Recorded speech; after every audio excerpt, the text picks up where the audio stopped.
Hello my brothers and sisters by God, this is your brother in Christ, Abstract Schnitzel here with another video. In this video I'll be talking about why the Florauna are different in the Ben 10 reboot compared to the original continuity of Ben 10. In the previous series of Ben 10, all the Florauna are a greenish color with 4 to 5 legs, 1 eye, 4-fingered claws, a Venus flytrap shaped flap with their heads in between, and seeds on their backs. The females have larger flytraps and have a body shaped like a dress. They have bulb-like hair, dark lips, and spikes on their dress-shaped body and on their flytraps. Both genders of Florauna are made of strong vines. In the reboot, the Florauna have 2 arms with 4 fingers on each hand and 2 legs. Their hands, feet, and torso look like they are covered with green leaves. Their elbows and hands have leaves sticking out, and part of their arms have vines wrapped around them. The body, arms, legs, and heads of the Florauna are dark green, and they have a large yellow leaf connected to their torso and dark green lips. They have a wrinkly stomach and a blue eye.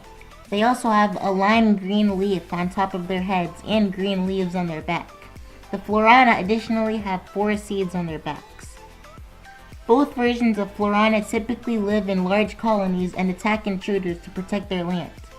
They are also both able to grow any part of their bodies at will, possess all adaptive abilities of the plant life they encounter, grow vines, thorns, flowers, or fruits, and regenerate limbs.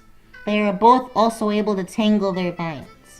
Powers that the classic continuity Florauna have that the reboot continuity Florauna don't have are using the seeds on their backs as explosives, smoke grenades, or knockout grenades, trapping with their fly traps, having stronger vines, having a special communication system to connect with other Florauna, and hypnotism invulnerability.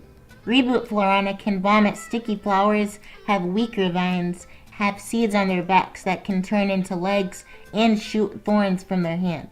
It is currently unknown if Florauna and the reboot are invulnerable to hypnotism. To explain this theory, we should look at the difference in environments for the Florauna in the differing continuities. In the classic continuity, Flora's Verdance is a lush green world filled with plants. The 3 suns orbiting the planet cause rapidly changing weather cycles and lifespans that cycle seasonally. The only notable inhabitants on Flora's Verdance in this continuity are the Florauna and some mushrooms. But in the reboot's continuity, Flora's Verdance is a forest planet. There are loads of trees. Some of the trees are even the size of skyscrapers that dwarf any other life for miles around. There is one big tree called the Verda World Tree.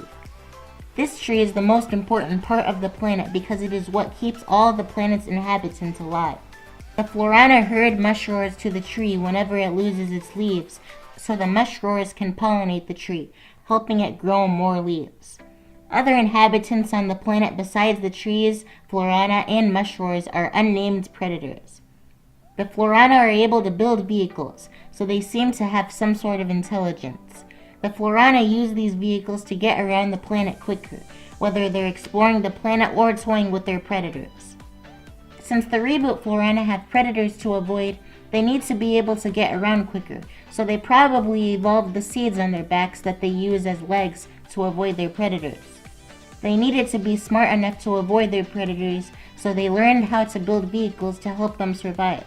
Additionally, they probably have leaves on their bodies due to the planet having lots of trees. However, the original continuity Florauna don't have any predators to avoid, or a tree to keep alive, so their only job is to protect the planet from outsiders. This is probably why they are wilder than the reboot Florauna. They don't need to run away from predators, nor do they need to work with other species to keep their planet alive, but they do need to fight intruders. That's where the stronger vines, flytrap, and explosive seeds come in. They use those to protect their planet. They also use their special communication ability to let each other know when an intruder is around. So in conclusion, Reboot Florauna are different than the original continuity Florauna because the Reboot Florauna have a forest-like environment with predators and allies instead of a lush green world of plants. They are less wild because they must avoid getting devoured by their predators and need to make sure the Verda World Tree is alive with the mushroars while keeping the planet safe from intruders instead of only guarding the planet to fight intruders. I hope you enjoyed this video. Please like, subscribe, comment, rate, and share, and I hope to see you next time. God bless.